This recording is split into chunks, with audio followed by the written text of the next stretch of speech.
Radhe Radhe guys, स्वागत है आप सबका मेरे यूट्यूब चैनल जिसका नाम है श्री जी। आज इस टॉपिक पर हम बात करने वाले हैं वो है अंशूल और परिणाम शूल। ठीक है, परिणाम शूल और अंशूल के बारे में हम बात करने वाले हैं। ठीक है, तो अंशूल क्या होता है, परिणाम शूल क्या होता है। अंशूल जो होता है वो क्या होता है और परिणाम शूल क्या होता है। तो अंशूल आचार मादक करने शूलादि के अंतर्गत अन्य द्रव तथा परिणाम शूल का वर्णन किया है। शूल रोगों की उत्पत्ति के संदर्भ में एक पौराणिक कथा हारित संहिता में उपलब्ध होती है। ठीक है, वात दोषों की प्रधानता के कारण शूल उत्पत्ति होती है। जब वात दोष बहुत बढ़ जाता है तब हमें शूल होता है। भोजन की जीर्णावस्था में या उससे पूर्व किसी भी समय होने वाला शूल अन्न द्रव शूल तथा जीर्णावस्था के पश्चात होने वाला शूल परिणाम शूल कहलाता है। निरुक्ति क्या है, भोजन के जीर्ण होने के पश्चात ग्रहणी में प्रवेश करने पर जो शूल उत्पन्न होता है वह परिणाम शूल कहलाता है। यह शूल भोजन ग्रहण करने के पश्चात शांत हो जाता है। भोजन के जीर्ण होने पर यह इससे पूर्व किसी भी समय जो शूल उत्पन्न होता है वो अन्न द्रव शूल कहलाता है। माधव निदान अध्याय 26 में इसका वर्णन किया गया। आचार्य माधवकर ने परिणाम शूल तथा अन्न शूल के निदानों का स्पष्ट रूप से वर्णन नहीं किया। आचार्य माधवकर ने अनुसार वात दोष स्व प्रकोपित हेतुओं से प्रकोपित होकर जब कफ पित्त को आवृत करके तीव्र शूल उत्पत्ति करता है। परिणाम शूल में वात दोषों की प्रधानता के साथ साथ पीत तो लवणता भी उत्पन्न महत्वपूर्ण होती है। इसी प्रकार इसके निदान क्या है, निम्न है। क्या क्या है, रूक्ष तीक्ष्ण कटुल शीत अम्ल आहार का सेवन, असात्म्य भोजन तथा विषमाशन का सेवन, अत्यधिक भोजन तथा विरुद्ध भोजन, अजीर्ण वेगावरोध, इन सब का सेवन। ठीक है, और क्या है, अजीर्ण वेगावरोध, अत्यधिक परिश्रम करना, अध्यशन तथा पिष्टमय पदार्थ का सेवन करना, शोक, उपवास, अत्यधिक हास्य, अत्यधिक बोलना, सूर्योदय काल, मध्यरात्रि, रात्रि का आरंभ काल, वर्षा ऋतु में, शीत ऋतु में अत्यधिक आतप सेवन करना, परिणाम शूल की संप्राप्ति।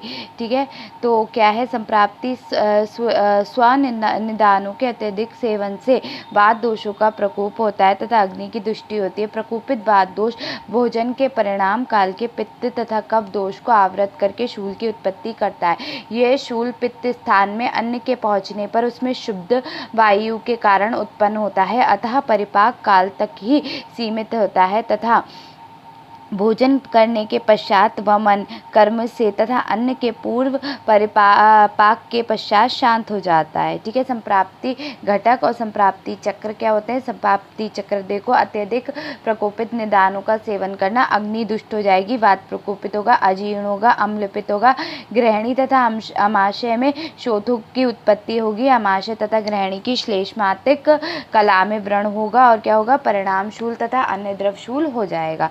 तो क्या है, हमने अत्यधिक निदानों का सेवन किया। निदानों का सेवन करने से क्या हुआ, अग्नि की दृष्टि हुई, वात का प्रकोप हुआ, अजीर्ण हुआ, अम्लपित हुआ, ग्रहणी तथा अमाशय में शोथोत्पत्ति हुई, अमाशय और ग्रहणी की श्लेष्मातक कला में व्रण परिणाम शूल तथा अन्य द्रव शूल हो गया। ठीक है, नेक्स्ट क्या है आपका, इसके संप्राप्ति घटक है। तो संप्राप्ति घटक क्या है, दोष त्रिदोषज है, लेकिन मेन कौन सा है आपका, वायु है, फिर उससे पाचक पित्त है और क्लेदक कफ है, और वायु भी कौन सी है, समान वायु प्रकोपित होती है। ठीक है, दूष्य क्या है, अंदस स्रोतस अन्वय स्रोतस। ठीक है, अधिष्ठान अमाशय और ग्रहणी, स्रोत दृष्टि संग, स्वभाव आशुकारी, अग्निमंद, साध्यता असाध्यता में शूल तो शांत हो जाता है, तो साध्य होता है। ठीक है, भेद कितने हैं, वातिक पैतिक भेद इसके 7 बताए गए, वातिक पैतिक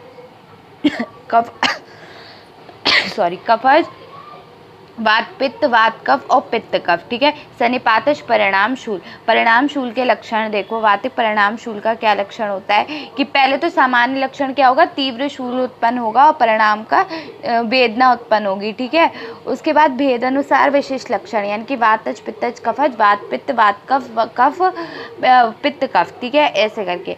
तो क्या है आपका, पहला है आपका यहाँ पे उदर का फूलना।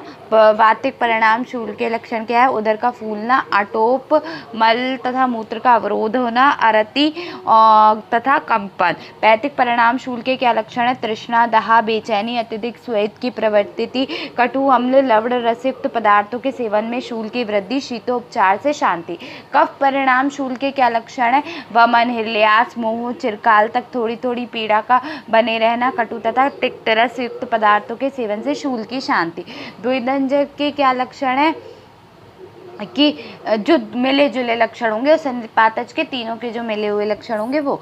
अन्य द्रव शूल के लक्षण क्या होते हैं? कि भोजन के जीर्ण होने पर, जीर्णावस्था में एवं जीर्ण होने से पूर्व किसी भी समय शूल होना, पथ्य तथा अपत्य सेवन से नियम पूर्वक शांत न होना, भोजन करने अथवा ना करने के शूल की शांति न होना, कभी कभी वमन के द्वारा दूषित पित्त के निष्कासन के शूल का शमन होना। साध्यता असाध्यता में क्या है? परिणाम शूल की साध्यता सन्निपातज परिणाम शूल की असाध्य माना जाता है।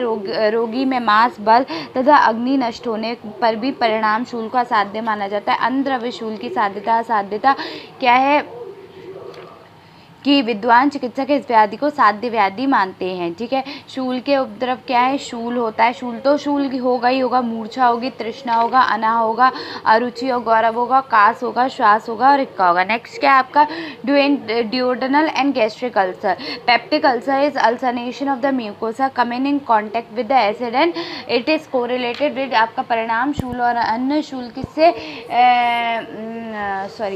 परिणाम शूल और अन्य द्रव शूल किससे कोरिलेट किया गया? With peptic as well as gastric duodenal ulcer.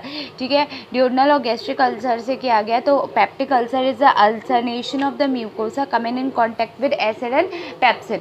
जो एसिड पेप्सिन के कांटेक्ट में आ रहा होगा वो क्या कहलाता है? पेप्टिक अल्सर कहलाता है। ठीक है, उसके म्यूकोसा के। ठीक है। The most common location of the peptic ulcer is कौन सी है? डिओडनम है।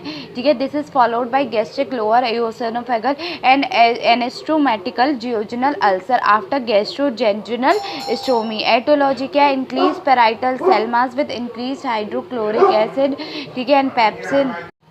फिर क्या होता है कि this is followed by gastric lower oesophageal and anastomotic jejunal ulcer after gastrojejunostomy. ठीक है।